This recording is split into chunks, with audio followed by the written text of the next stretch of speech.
다음 소식입니다. 디지털 성범죄물 유통을 막는 이른바 N번방 방지법이 지난달 시행됐지만 일부 SNS 대화방에서는 여전히 N번방과 박사방 등에서 퍼진 아동 성착취물이 유통되고 있는 사실이 YTN 취재 결과 확인됐습니다.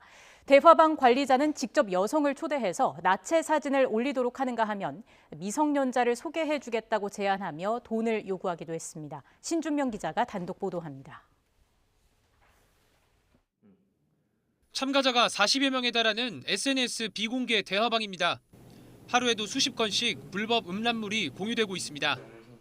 여성 나체 사진과 함께 신상 정보라며 이름과 휴대전화 번호가 적힌 게시물이 올라오기도 합니다.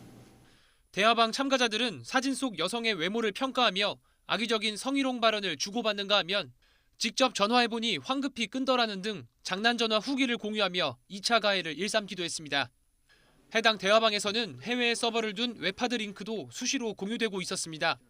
확인 결과 N번방과 박사방에서 제작 유포된 것으로 추정되는 미성년자 성착취물 등 불법 영상이 최소 수백 개 이상 저장돼 있었습니다. 대화방 관리자는 돈을 내면 자신의 노예인 10대 여학생을 소개해주겠다는 제안도 했습니다. 실제로 이 관리자가 미성년자라며 대화방에 초대한 여성은 관리자가 시키는 대로 얼굴과 노출 사진을 공개하기도 했습니다. 그러면서 이미 돈을 내고 초대된 참가자들에게 텔레그램 등의 VIP방을 곧 만들 거라고도 홍보했습니다. 조주빈의 박사방과 유사한 운영 방식입니다. 실제로 관리자는 자신의 SNS에 대화방 홍보글을 올린 뒤 참가자가 모이면 글을 삭제하는 방식으로 추적을 피해온 것으로 파악됐습니다. N번방과 박사방 사태를 겪은 뒤 관련 범죄를 근절하기 위해 지난달 10일 이른바 N번방 방지법이 시행됐습니다.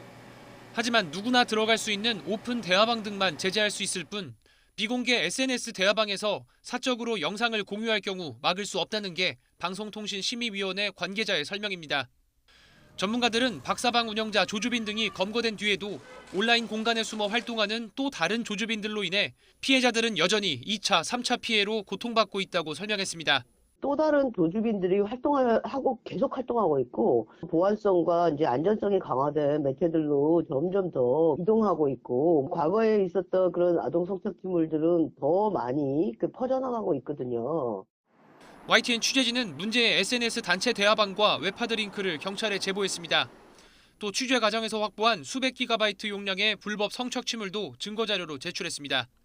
YTN 신준명입니다.